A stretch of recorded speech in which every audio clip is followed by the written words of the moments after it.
سنیں حضور نے کیا فرمایا۔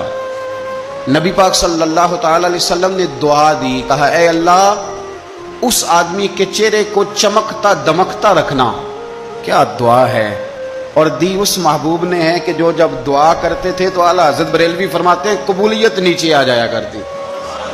حضور نے دعا دی، کہا اے اللہ اس آدمی کے چہرے کو چمکتا دمکتا رکھنا جو میری حدیثیں یاد کرتا ہے اور پھر آگے بیان کرتا ہے۔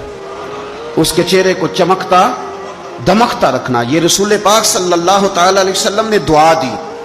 میرے عزیز، امام بخاری رحمۃ اللہ علیہ کے ایک شاگرد تھے محمد بن عباس، وہ کہتے ہیں مجھے امام بخاری نا حدیثیں لکھوایا کرتے تھے اور میں حدیثیں لکھا کرتا تھا۔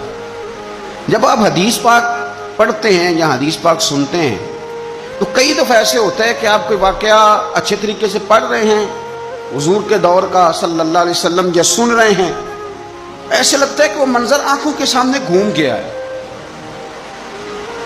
تو امام بخاری رحمۃ اللہ تعالی علیہ اپنے شاگرد کو حدیثیں لکھوا رہے تھے تو ایک خاص حدیث پاک کے لحاظ سے آپ نے فلسفہ بیان کیا۔ انہیں چونکہ حدیث پاک کے مشن سے پیار بڑا تھا امام بخاری کو، فرماتے ہیں 500 دینار میری ماہانہ آمدن ہے، میں ساری نبی پاک کے دین کے طالب علموں پہ خرچ کر دیتا ہوں۔ یہ مشن سے پیار ہے۔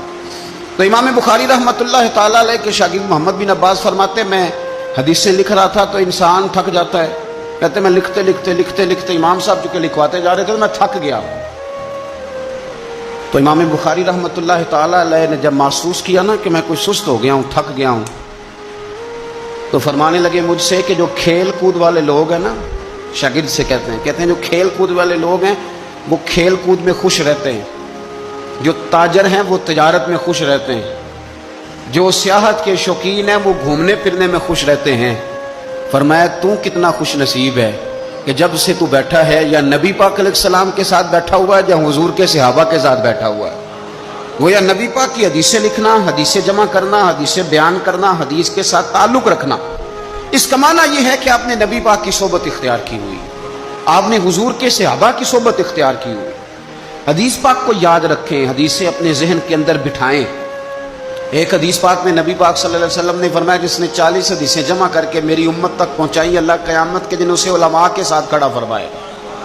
حدیثوں کو یاد رکھیں۔ میرا آپ کو مشورہ ہے کہ رات کو بیٹھ کے لکھیں آپ کو کتنی حدیثیں یاد ہیں، جو یاد ہیں وہ لکھیں، اور حضور صلی اللہ علیہ وسلم کی باتوں کا ذکر کریں۔ کسی شاعر نے ایک جملہ کہا تھا پر بڑے بہترین کہہ دیا، وہ کہنے لگا یا رسول اللہ صلی اللہ علیہ وسلم میری تو بات بن گئی ہے بس تیری بات کرتے کرتے۔